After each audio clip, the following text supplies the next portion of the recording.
So, I've been told to talk over all of you and tell you I'm starting. This is a cool conference. This has to be one of the best small talk conferences I think I have ever been to. I have not heard... I was telling somebody the other night, I don't think I've ever been at a conference where I've heard so much talk, not just about what people are doing with small talk, but what people are doing to small talk. And I think that's really cool. It's been neat to be here. So I appreciate all the speakers and participants and everything like that. So my talk is not the... Somebody renamed their talk yesterday, and I thought I should do that, but then I was lazy and I didn't. A little bit about me. Who am I? I've been doing this stuff since ObjectWorks 4.0. I learned small talk to get away from a guy who told me I had to use the word please to talk to him. And I've done some cool things with it over the years, made some nuclear stuff and some food processing stuff and fun tools. And now I work at Syncom and work on the GUI and tools there. But, when all that's said, last year I had a picture of Mount Rainier in one of my slides, so I thought I'd put another one this year. But this year we climbed it with the family and got awfully close. And so if you remember anything, it's that guy who likes Mount Rainier. That's what I'd rather be remembered by.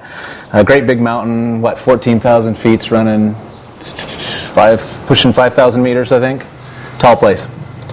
So what's this about? This is a recycled presentation from ESUG. If you went to ESUG and heard me talk there, I apologize that you're going to hear a very similar type presentation today. I've worked on the code a little bit, but the truth of the reality is after ESUG, I went home and began working on other issues VisualWorks has pressing, like how to make our widgets look better and more natively rendered and things like that. This is not a tutorial about Pango. It's an experience report. Experience and expert share the same root word, but I am not an expert. I just am a guy who knows a lot more than I used to. It is an interesting thing. Gilad talked in his keynote about getting out there and learning other things. And one of the enlightening things for me has been, as you learn about other language systems, and many of us in here know at least 2 languages, but most of them are Roman, Latin, Western languages. As you begin to discover how the Arabic world works, or the Mid-Eastern languages, or the Asian languages, your first question is, how do these people communicate? And then as you think about it a little while longer, it opens up, you learn things, and I think there's value to that. So what is Pango? The title there is the Greek characters pi, alpha, nu, for pain. And the last character is the the Japanese character for go. Pan meaning all, and go meaning language. So this was a library put together to talk about all languages. The text there, Pango is a library for laying out and rendering of text. You can read it yourself. It's meant to be married to Cairo, which is another library I've worked a bunch. That's having done a bunch of Cairo integration into Smalltalk. This is what led me to Pango. You can do a lot of cool graphics, but in the end of the day, you still want to put text on it, and this becomes your solution. It was originally written by a guy named Owen Taylor, who's a really helpful chap up in Canada. Works currently for OpenSUSE and kind of to do Unicode stuff. And then this guy, character named Dod Esfabad came along. He's an Iranian national who lives in Toronto, and he wanted to do ancient Persian text on Linux. And he said, darn it, I'm going to do it. And he made it happen. And he did some really cool things with it. They've been really hugely helpful to me in understanding this library. They've been great resources. The other 2 resources I used, last time I did this, I brought 2 big books and threw them on the floor for effect. They're about this thick. They weigh a lot. The airlines don't like them. So I brought pictures this time. If you want to learn more about this stuff, these are both great resources if you're interested in what do you do once you move beyond Western language stuff for software. So where are we at with Smalltalk and language rendering? Starting with Smalltalk 80. This is and most of Smalltalks pretty much all have the same thing, whether it's Squeak, Pharo, VisualWorks, Dolphin, you name it. Most of them have grabbed what Smalltalk 80 had in it and kind of taken that model, tweaked it a little bit, but they're kind of all the same. So we've got this one-to-one code point to grapheme mapping. What that means is, for every character you have in your array, you draw one little thing on the screen and you draw them left to right. That's the other part. And most of them have a composed text type object. It was originally called Paragraph in the Blue Book. I think that was a much better name. I rue the day they changed it. Paragraph was nice. And it gave you things like indenting and tabs and a little bit of word wrapping, some alignment, justification, and some font resolution, simple font resolution like underlining, bold, italic, color, a couple others. So that's where we're at today. That's what they did then, and most of us still pretty much have today. There are some challenges once you start going abroad and going abroad to other places. And, there's 2 ways you get around it. You either go to the web in other words, you write a web app and let the web browser deal with this problem, or you have to begin dealing with some challenges. The first one is glyph resolution. We want to be able to have a string of mixed characters, all kinds of characters. No single font contains all the pictures for a given character. And while we may go figure out the right font for bold and underline and family and size and all that kind of thing, we have to look at it on a character-by-character basis to sit there and flip fonts. And so this is the first thing you look at. And Smalltalk 80 and all the derived platforms can't do that. As soon as you usually go above the ASCII extended character set, you start having to do interesting things to your environment to get it to work. So the question you ask of Pango is, will it show everything? Yes, if you have enough fonts. So the first rite of passage, the first thing you do when you go to them and you say, I want to make a binding to your library for another language, they say, well, make a character map viewer. That's kind of if you can prove that, you've shown something. So I'm going to start this game here of flipping back and forth. So this is Challenger 1. So this is kind of a fun thing. This is what I call the Fibonacci string, where, Fibonacci series, you add numbers. Well, I add character values. And so we make the string here, and we inspect it, and, here's what happens. You get the first couple right here, and after that, you get all these boxes saying, I don't know what to do with that. But nicely, if we tell Pango to do that, for all the ones that really are characters, there are some code points in there that are not legal Unicode or banned sites like these ones right here. But Pango will go out here and do all these funky fonts and look up all these interesting characters from wherever, even though it's just one font, and figures that out. So you do this example right here. This is once you've done this, it's like, ooh, I can show fonts. And you can get way up there and prove that I've installed something like 95 font packages on Linux here. It takes like an hour to download them all. I was so proud of myself. But if you do like 1, 2, is this going to work? 1, 2. No, it's not. Anyway, I could scroll through it. We could. I thought I had this working to jump to numbers and scroll. Anyway, so lots of fonts there. You can go page through them and see them. They're all there. So that's your first rite of passage, and that proves that, okay, we've gone beyond just rendering the first 256 characters known to mankind.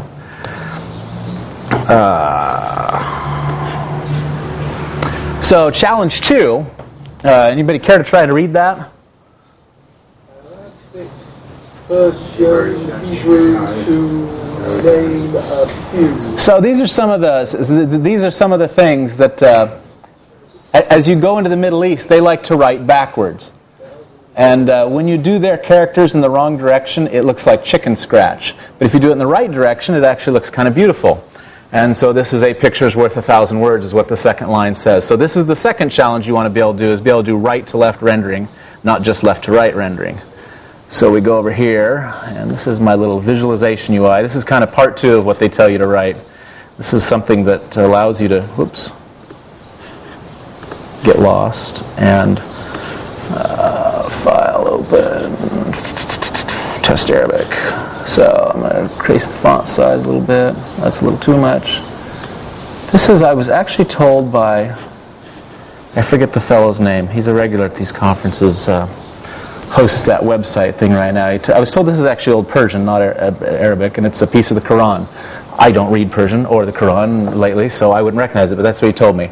And so yes, here we're rendering right to left. If we were going left to right, it was obviously left aligned, and it wouldn't look flowy. It'd look like chicken scratch. And so this proves that we can do that. And this is, Pango is doing part of it, but the top level code's all written in Smalltalk, binding to it, doing the laying out. I'm directing it to draw this green line here that shows the flow and the gravity and the baselines, which, if you look close enough, are they visible there? Yeah, you can see the little arrows right there that shows the left to right direction. I can show on each line which direction it goes. So that's all very good and fun. Once you've done right to left, and you click on this thing, and you hope it'll come back. Your next challenge is called BIDI, which stands for Bidirectional Text Support. So this is if we have to lay out both Arabic or Hebrew and left to right languages, we'd like it to do the right thing. So a couple examples. I'm going to do the Hello World, but I found an actually better example. Hello World's, you get to see hello written in a bunch of different languages. But it turns out that one of these linguists went out and said that's boring, and what we'd really like is called the I eat glass one. So he went out and he said he wanted a phrase that he could translate to all kinds of languages. And the phrase is, I can eat glass and it doesn't hurt very much. He figured if you could say that in any language, he wanted something that when you said it, people would say, okay. And so I believe right here in the front part we have the Spanish. Can somebody read that for me? Is that even right or correct? Or does that basically translate to I can eat glass and it doesn't hurt very much? And we see it's doing Sanskrit up here and it's got all kinds of different character sets. Can you increase the font size? Can I increase font size? I can. This one's kind of small, isn't it? Let's go 24. Is that big enough? Oh, yeah. Okay. So Spanish, I get excited when I see, I like this one, this old Irish Ogham thing. I don't even know how they wrote that. The English Braille is cool. The Anglo-Saxon is cool. Anybody seen How to Tame a Dragon lately? That's the same writing they use in there. The ancient English, I like the Norwegian ones. I can read those. Jeg kan spise glasset uten å skade meg. So anyway, you got a bunch of different languages in here. But the interesting ones is as you scroll down here, we do this right here. And I'm highlighting this.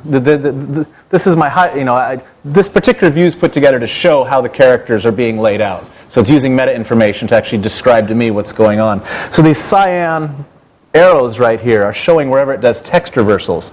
And because what it's coming along, it's doing left to right here, and then it's having to turn around and go the other way. They have an algorithm for how that's done. And so I'm able to use Pango to lay that out, render it, and then even go introspect on it and figure out where those reversals are happening, and then show you the reversals in there. So this is cool, and that you can show that. Although not many people are putting together I can eat glass documents and showing in mixed languages. So a much more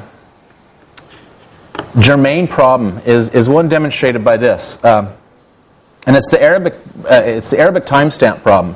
So in this code, I'm going to assemble 10 dates spaced apart by 100 days, and then I'm going to print them with the AR time policy, or the Arabic time policy. And, well, I'll just do that, and that'll go through this and annotate it with the English times as well as the Arabic times, write them all to one file in UTF-8. We'll go ahead and do that. I'll reopen this guy. We'll open the file that I just wrote, which is one up, I think. Arabic dates. I'll crank the font size up. We decided 24 was good. So because if you want to do Arabic software, there's a good chance you're going to do timestamps in it. And one of the things that's interesting about Arabic timestamps is their numbers go left to right, just like ours. But their weekdays and their months go the rest of the other things. So even if you want to just do something like timestamps instead of I can eat glass documents, you need to be able to play this bidirectional game and switch directions as you print their stuff. Because all their numbers go the same way that we read them, but all their words go the other way. It took me a while to understand how they could read that until I realized one day that they probably just process their numbers in reverse Polish notation type thing, and that's how they think about their numbers. One of those little enlightening light bulbs you have as you go through this experience. So that's bitty. Got a couple more challenges here. Shaping. So it's the story of two twins. If I was brave, I would have done this with the Enya, but I would have done something wrong, and you would have all told me I was doing it wrong, and I would have looked silly. So I picked two characters I knew about. What we call in Scandinavian the angel A, because it has a little halo around it. This is a diacritical refers to a mark where you take a base character and then put some sort of annotation on it, such as the little halo there. So we go back to our sandbox to play some more. So this is an interesting string right here. As you can see, it's got a B in it, and it's kind of hard to see. Sorry, it's the angel A, and it's a normal A. And if we do that, I'm going to go ahead and shove that in, and then I'm going to do the VisualWorks classic sorting methodology, or sorting mode, which is the way a lot of software sorted for a lot of years. And if we go look at, and if we sort these, excuse me, we end up with these three characters, but interestingly, angel A is not next to the A, because we're just sorting them by their numerical code point, because as the people who designed these, they just threw them in the end. And for years, people sorted software this way. And all the people in Western or North America were happy, and everybody else was going, well, it's almost right, but this doesn't quite work for me. So the way the Unicode guys say you're supposed to deal with this is what's called decomposition. So when you sort an algorithm, what you really do, you got this Unicode with punctuation thing right here. which if I do that and then inspect this, should be correct. Now we get the angel A where it belongs. The way it's working is that I kept wondering why people had to drink water while they're up here. Now I get it. The way it's working is it's doing what you see here in this. It's really decomposing this angel A into the base A and then the diacritical character and then sorting those strings, and that causes these things to fall in the right place. And so the Unicode Consortium even recommends that you use large amounts of throat lozenges while you give talks. Now, what they recommend is that they recommend that people actually store their files in this decomposed way because it makes sorting and things like that faster. But it creates a problem for the renderer. If you're now trying to render this character, you suddenly want the little O to go back over the A. And so we call this shaping. This is the basic problem of shaping, and it changes from script to script as you go to Hebrew or Farsi or Devongarian. Excuse me. Then the rules change. You need a special engine for each one. So hopefully what we want Pango to do for us is if we show these two characters here, we want them to come out looking the same. Even though if you look at the source I fed into them, one was an A followed by this diacritical, and the other one was the pre-composed character. And it does that. And so this is the whole shaping problem, something you want to do. Again, as you go beyond Western American, this is a challenge you have to deal with that the original Smalltalk 80 guys didn't have to put in Smalltalk. So even another challenge is vertical text. Some writing systems still go right to left in vertical columns. So the Asian world likes to do this in particular in their newspapers. They like to read right to left but up and down instead of per lines. But their characters don't rotate like we tend to. And I'm actually not going to show you the example. I have an example, but it's broken. Part of the demo problem you have, it worked when I did it at ESUG, but I've since upgraded to a new version of Ubuntu. And I now need to send Badad an email and say, why isn't this working anymore? So it's not working right, but it does usually work. But this is another challenge you have to do, and Pango usually solves it. So jump to this one. Challenge 6. In addition to drawing, one of the things we'd like to do with text nowadays, we don't just want to draw little fixed bitmap glyphs. We'd like to play with the characters some. So one of the nice things Pango does is it allows us to have vectors. Take vectors and make vectors out of the fonts. And once we have vectors, we can do some interesting things. So here's one that's just kind of fun. I wrote this. Took me about 15 minutes. If I can put a string in, anybody want to suggest a simple couple character string here? How about cog? That'll make Elliot happy. He's in the front row. I'll pander to him. Crank this up to, I don't know, about 200 font size. And then I'll show off how many fonts I have. I actually needed to put this in a nested menu. I had so many fonts, and I was too lazy to go write a font dialog. So you pick a font in here. Let's go look at Jagged. Oh, my word. That's a particularly complex one. Let's crank it up then. So this is all the different... these fonts are just vector definitions. And these are all given that they're round, all the Bezier curves that they use. Freaking insane. To do cog in that. I mean, there's got to be what? A couple thousand Bezier vectors there to do just that. So it's kind of interesting. You can see what the font designers have done with their characters and how they've put their characters together. It's kind of fun to play with. Not just the characters and how they look, but how is it actually defined behind the scenes? Again, kind of the small talk spirit to peel things back and look below the hood. But we can do something even more interesting, I think. And I know Squeak can kind of do this. So it's kind of, this is... but you can take one path from this large S, and you can use what they call parametric parameterization to bend the path of the other text all around it. One of the things that's different about what you'll see done in Squeak or something, it's not just using the path for the baseline, it's warping the characters. So you can see this A wrapping around the edge right here. It's spreading it out because each path of there is being ripped apart. We used something like this a while back. When I was in another company, we burnt a CD for a product.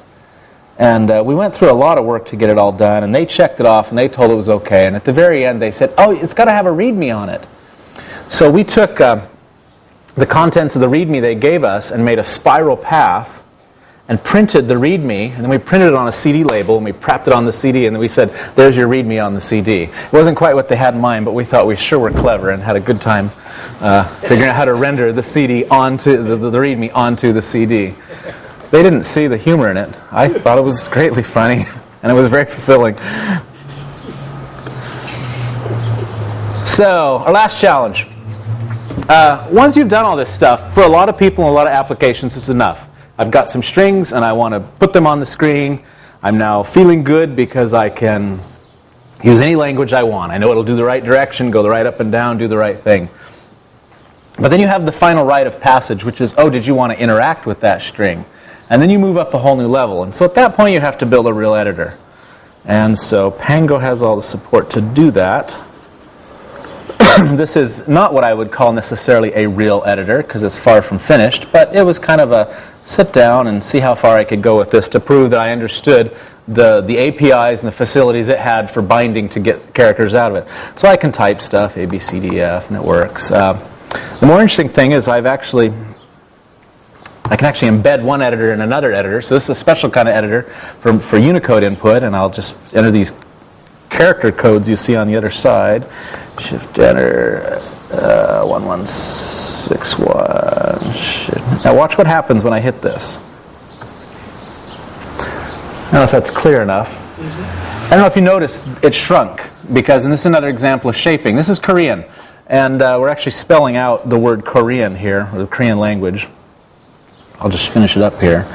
Shift enter 1100. This is not how people would normally enter input. They'd use a whole Korean input method and stuff like that. But this was a fun little test thing for me to put together. And I don't know if you noticed that. It just did it again. It took the big character and suddenly made it smaller and put the other character under it. Korean's a cool language. It has 24 characters. But for each syllable, they have the rule that all the characters of that syllable have to fit within a square. And so you have rules for how they combine. There's 6 ways you can combine the characters. So this is 6 syllables here, where it's taking as you're spelling the characters and it's recomposing them as you're building up the syllables. It knows what the rules for syllable combination are. And so I think it's one of the most fascinating languages. It's both a syllabary, what we call a syllabary, and an alphabet at the same time. It's very simple, very straightforward. They designed it in the 1920s and did a great job. So yeah, this proves that you can do, you can highlight text and insert more characters in it, and I'm doing mixed script editing here. So this is kind of the final rite of passage, proving you can build an editor with this stuff and figure out where the character boundaries are so that you can highlight them and do right to left. I think I can do a right to left. Yeah, that's what this one down here is. Apple Shift U 6. Yes? So where those characters join together into that square? Oh, Martin, you're going to make me try this, and then it's going to... Oh, I got to just a second. Let me drop out of this editor. So there's an Arabic character. It's going right to left here. So you want me to go here. Yes, in fact, we inserted it. I had clicked it there. We inserted a Hebrew character in between those two. It ripped them apart and put a left to right character, or right to left character in there. I was just wondering how the selection logic works. The character boundaries aren't really... So the API you have, it gives you both the character position and what they call the cluster. Because each set of characters can belong to a cluster has one or more characters to it, and they call this a cluster when you cluster multiple characters together. And the API you give is when you click somewhere, if you feed it a point, it'll tell you both where the grapheme begins, the whole thing, and then where into it you should be at is a negative or positive offset. So flip back to here, check our time. My goal is to end on time. I am not going to hurry up at the end. I'm just going to say I'm done. So there's our challenges. So a little bit about the binding, kind of some things I dealt with and how we modeled it. I'll go through this pretty quick. This was done real similar to Cairo graphics. Obviously, since they're sister projects and I had done a Cairo graphics binding, I borrowed a lot from it. One of the things I did in both these bindings was it was very important to me. There's a real temptation with Smalltalk programmers when they model somebody else's stuff to invent a new model on top of it. Sometimes I think that's cool and appropriate, and sometimes I think it's not. One of my goals was that a Cairo programmer, somebody who knew Cairo from Python or Ruby, could look at my Smalltalk code and I could make sense to him. And it does, and so I can drop Smalltalk examples in the Cairo discussion list, and now and then again they ask me a question like, what does that mean? And I've gone a little too far. But for the most part they get it. So I went very far to sometimes grit my teeth and use some poor names that they'd chosen, but we stuck it. And we attempted to do the same thing with Pango. Their coordinates are always integers. They use scaled integers, so we hide that in Smalltalk. We let you use real coordinates, and we run it through this to-Pango scale from Pango scale interface, and that's all done under the hood. Pango kind of has two levels. It has the high-level text layout engine, and it's got all this back-end pluggable, reconfigurable pipeline stuff. I didn't bind any of that yet. And I only mapped for the Cairo back-end. That's mostly the one they prefer to people to use. You can go straight to xlib or straight to some of the font back-ends, but nobody's worked on those that much, and it's not really the preferred way to do it. So I stick with the Cairo back-end for Pango. It's not the button I wanted to push. Give it back. So at the top level you have this layout object, which is like compose text. It gives you some things that compose text doesn't. You can do variable line height. You can force a single line mode instead of having to have a special subclass. You can do direction control, right to left. You can force it or let it do. You can do ellipsification, which means I've got this character string, but I've only got 100 pixels to put it. Would you put some little dots in it for me? And you can do it on the left side, the middle side, the right side. Really easy, much easier than any of the Smalltalks I've seen. APIs for setting the font and the size, line spacing, all kinds of word wrap, and all kinds of measuring APIs on this guy. And these are just Smalltalk objects that sit over the Pango structures that run below the hood. You've got a font description, which has these properties. Anything that VisualWorks done, I've put in light gray. This kind of grayed out gray here, the washed out gray. That's stuff that I already have in VisualWorks, but all the other stuff is stuff that I get to boot. Yes, Elliot? Travis, what about math? What about the thing at the top of the integral? And the bottom of the integral, what about small font? If you want to pull a math font, no problem. No, but in terms of layout. Oh, you mean like doing math layout and stuff like that? I mean, you would have to write probably a math layout engine. The support's all there. If you want to scale up a parenthesis, if you want to factor out your parentheses, and Cairo makes that really easy with, you can work in unit coordinate systems and just drop in by 80% each time you go in. So all the tools to do something like a math layout engine are there. Yeah, that would be interesting. I might have to try and play with that just as a demo. That would make a good demo.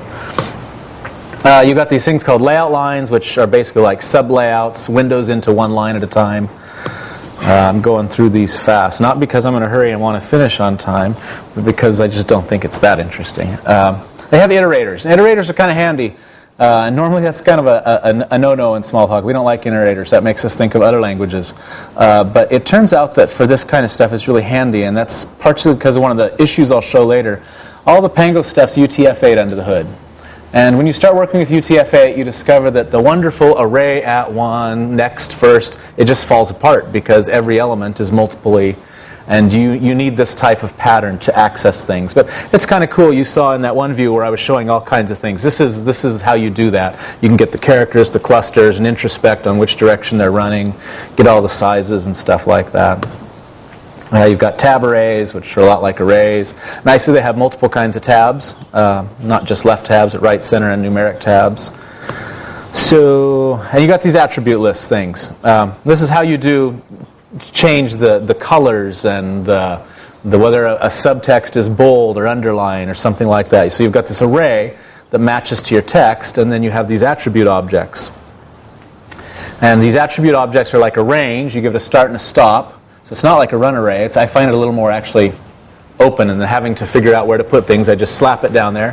And I don't have to know the size of the string. If I want it to be the whole string, I just say no. And it just says, oh, if it's unspecified, it's obviously the whole thing. And I played the same game here again. The things that are bold white are things you don't normally get in classical Smalltalk, but that Pango gives you over and above that. Letter spacing, 5 different kinds of underlining.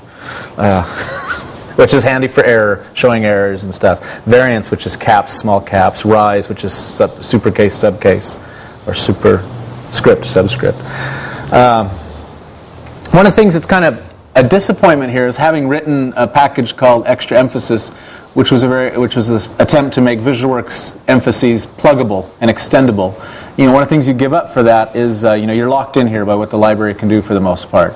On the other hand, I never wrote this many with that library in all those years, so maybe I don't care so much about, there's a time when being able to have it in Smalltalk and open and extensible is cool, but if the fact of the matter is that more people have done more than I will ever do with my extensible library here, then, yay. By far one of the most interesting one is the shape attribute. This allows you to actually draw other things in the middle of your text. You can replace a given character with any sort of data and a callback function.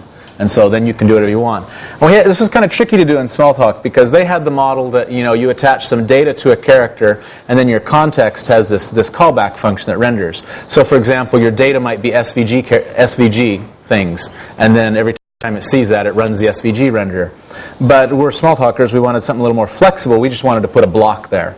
So the way we do it is in this paragraph. I should have drawn a picture, but we basically we create a registry of blocks as they come through here with a handle. We then store that handle for the character, and the single callback, which we use, turns around and runs the block for each. So that way we can have a whole variety of blocks that do all kinds of things for a given text run. And it works pretty well, I think. We'll go back over here. I should work up some better examples, but here I'm building a text, and then down here I've attached the shape attribute. And the block is basically Cairo code for drawing a dot so that you get something like this, classical password type rendering. So this is a quick way of doing password emphasis, of just having the characters there and saying, no, draw them all that way. And if you're particularly creative and you think that dots aren't enough and you want to yell at the guy, then you do this. You grab these characters to put in front of your password characters. And finally, if you want to see if you could, this is another nice thing it demonstrates here. These are all basically the same templates. I'm taking and emphasizing some character with these shape blocks. This one asks, can we put a balloon? I apologize, it's the eSug balloon. I looked for the fast balloon, but it always had all the text next to it. So I didn't find the fast logo in time to put it in there. I would have, I promise. But the nice thing is you see it adjusts the line based on how I've done that. It can do mixed character heights, of which the shape is one. So given how I control that, it automatically does the line spacing for me. And I don't have to write a bunch of code to do that. One. What happens if you select part of the string of character with this image? How show this image? It would show it. It would show it just the same way. Basically, the idea behind a shape is that it's a user-rendered glyph. Normally, it will take and go get the glyph that's associated with the character and render it. But with the shape, you're basically saying, no, I'll draw it myself. But you still have to tell it the size of your drawing. And given that you give it the size of the drawing, it's the same as if you had given it the size of a glyph. And so it just highlights that box, just like it would highlight. How can you highlight it with another set of colors for the glyph? Does it X all the colors? No. Or just fills in the white? It just it would just the same as the normal glyphs would do. Whatever's not there, it would do that. I mean, I guess it kind of depends on how you wrote your highlighter. In Cairo I can do alpha blending, so yes, I could actually overlay it. So we go back here, watch our time. We're making good time here, people. So this is the PangoContext part of the binding. It allows you to look at your basic rendering context. What's your default direction and gravity? Gravity is this whole up-down vertical thing. What your default font is, query all the fonts on your system. But for the most part, you don't usually use this. It's just kind of taken care of. That's, at least we did our best in the binding to make it be that way. And then the bit about constants. So how we do constants with these C libraries. C libraries love to have enums for everything. You've got all these enum constants for all kinds of different, what's the ellipse mode. So the way we do that is we create a stateless class, such as this example down here, ellipse size mode, and then we just have messages to it. And this has worked out really well for Cairo, and we've continued to use the same pattern here. It was better than making shared variables all over the place. It needed to be dot scoped and things like that. This has worked out nice. So that's how enums are mapped. Another thing you can do with Cairo is Now with Pango is you can do this markup thing. So you can feed it, HTML style markup, and it will then put all the emphases on there for you, which is nice. Messing with run arrays to emphasize text is kind of a pain, actually. If you want to put bold in the middle and do it international wise, that's very difficult to send off to a translator and say, could you translate hello Isug for me? And yet then I'm going to have to figure out where the bolding goes and where the italicization goes. They just translate the part, leave your tags alone, and it all works the way it should. So some issues we dealt with as we did this. Memory management is always fun when you bind to another library. We borrowed the same mechanism we used by Cairo, which involves ephemerons, or effing morons as I call them.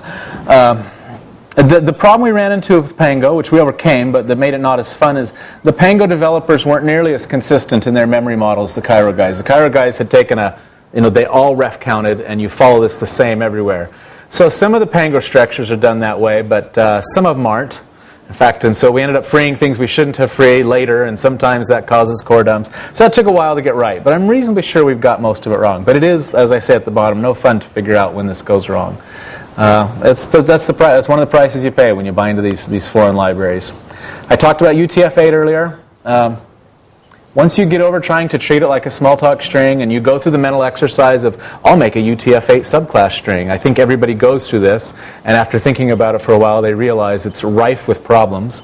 And you don't gain anything for what you lose. And you think about them in pointers, which is the way the C world does it, and do the pointer game or the iterator or the stream game that Smalltalk can do, then it suddenly works. The nice thing about UTF-8, though, is no Indian issues. That's so nice and it's compact. So different platforms. Pango's the default thing on Linux nowadays. Any up-to-date distro has Pango installed and Cairo installed. It's the way to do this. It's not like it's some special extra library. It is used outside of Linux quite a bit on things like Firefox and Inkscape and these other programs that owe a lot of their heritage and their history to Linux. And so they tend to compile their own versions there for Windows. There is a build for Windows, and it works pretty well. And it uses Windows where it can. It uses the Uniscribe layout engine and things like that. But it's a real pain to build. And it's autoconf hell. I mean, it makes me laugh. OS X works really well as long as you don't touch non-ASCII characters, because they're using the old 10.3 API, and the guys at Apple came out with this really cool text layout API called CoreText, but they haven't changed it to point at that yet. And if you use that, then it's 10.5 and newer. And when you get to things like AIX and old versions of Solaris, this just gets really interesting really fast.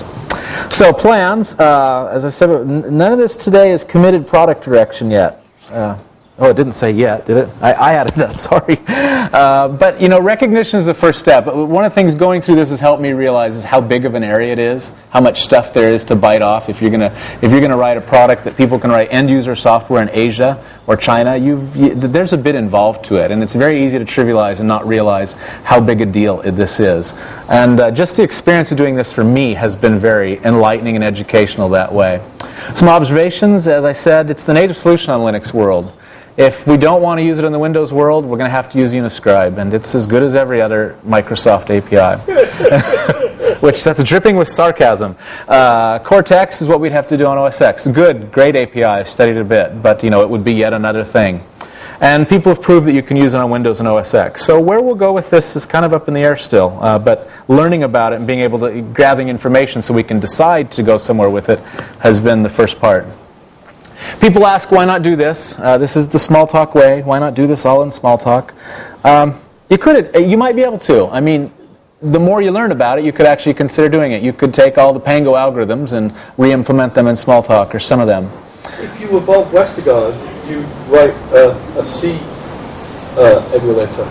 Yeah, and then run it there. Yeah. And run the code directly, because it's open source and you have the source, and then you can remove the malloc and freeze and right. reference counting things and implement them with stubs. So it's not such a crazy thing. No, it's not. The problem you run into, it's the pros and cons of using. It's that dependency pros and con. We continue to separate ourselves from the rest of the world and say we're all by ourselves, but you buy yourself some independence. And so there's pros and cons both ways. And as they make changes, you have to go and re-get those and remap them back in. You build a tool which consumes the current snapshot, right, and has a library of rules and gives you something that functions without you spending weeks playing with it. Yep. If you do that, then every time they change it, you re-import it. Yep. So the other thing you'd have to do is this last one, is the shaping. The shaping is big deal. I mean, literally hundreds of people work on this. You have a couple guys working on it, many guys working on it in India just for Microsoft. These shaping libraries, each one of them is done different, and they're all C libraries. And there's my duck that says I'm done. Well, that I've got 5 minutes, so nobody has to give me the 5 minute I watched it. So another thing we're looking at, just kind of, is this thing called ICU, which is not Pango, but it's like Pango. It came out of Taligent, actually, if anybody remembers what that is. It was a group that was solving this problem about 15 years ago, or problems like this. They came up with a thing called the CLDR, which is what VisualWorks now uses for all of its locale information. And they've also got a library like this. Les Koyman, who's at Syncom's working on it, and we're kind of collaborating a little bit. It's a much more primitive interface. It doesn't do a lot of things Pango does for us, but it's also easier to build and it has less license issues. So, we'd hope to have something ready by now to talk a little bit more about that, but we haven't got quite to the demo point with that yet. So Pango is GPL? Pango is LGPL. And all of the various other things it depends on are LGPL or better. Some of them are MPL, some of them are, but none of it is GPL, thankfully. But LGPL scares enough people. It has the words GPL in it. Somebody could write a free and open and not, somebody could write the not GPL license and companies still wouldn't use it because it has the characters GPL in it.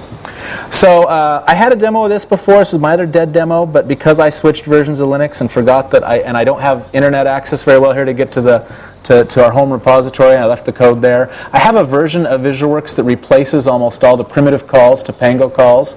And then, so VisualWorks on Linux, you get smooth fonts everywhere and everything. You get into measuring issues, though, and you get into really this third line. You get 20 plus years of the fact that the font system is wired everywhere. So it's a bit tricky to just kind of drop it in and just have an instant slam dunk replacement. Brings us to that point. Questions?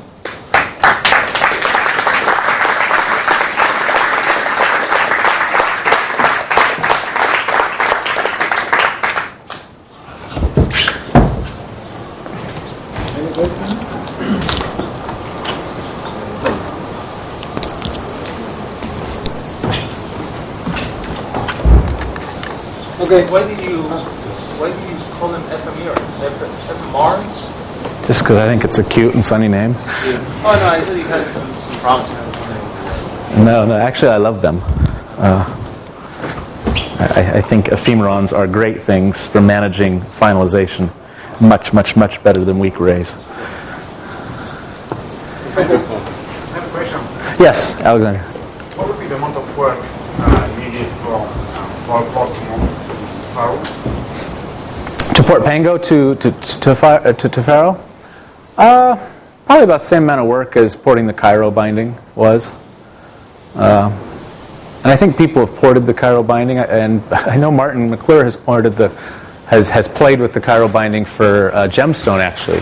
He actually did a demo where he actually showed running Cairo and X Windows out of Gemstone directly. The Pharaoh one, is there anything that would be issue? You have ephemerons in Squeak. Just porting code, I guess. The guy, and it's been kind of done before. Bert, the eToys project, has played with using Pharaoh for any of their Linux installs. They use, or not Pharaoh, Pango. What's his name? Yoshiki? Am I getting the name right? He has played with it. He and I have talked about this about 2 years ago. And it's a heavy library, but they did play with it, and they did bind it, and they have used it, and there's at least one other Squeak-derived project that has played with using Pango for its stuff. And what's the license of your stuff? Is it in the public repository? There are versions in the public repository. And that's the modified MIT. The license is unknown at this point. If it seems like I was and we have been discussing it. So what's in there is basically what it is right now, and waiting for somebody to determine what any future version should have on it. It's interesting because I worked on this before I was at Syncom. So you get into these wonderful cases of who owns the code. I would be. I personally. This is speaking completely personally. Suzanne can shoot me if she needs to. I'll drop dead if I'm saying something I'm not supposed to. I personally would like to see it have the same license as the Cairo and Pango libraries. I think that's appropriate. I think when you bind somebody else's library, it just makes sense to bind the license as well. That keeps things simple. That will kill it for the squeaker file, so don't do that. Don't do what? LGPL? No. Well, a lot of them are double licensed. Like Cairo's got 3 licenses on it. It's MPL, LGPL, and something else, which I don't remember. And it basically boils down to is if enough people come along and contribute to these projects, like if Mozilla organization pays a bunch of people to work on it, then the other guys say, yeah, it's really nice to have you here, so yes, we'll let you put your license on it too.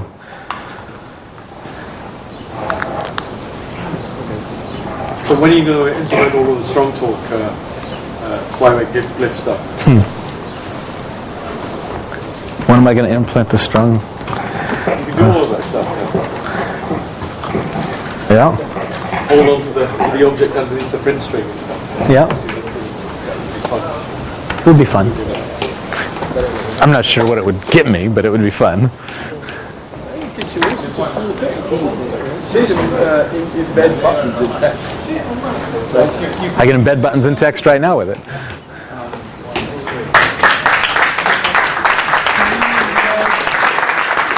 Thank you.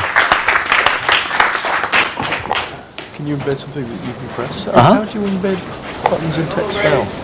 I mean, you'd have to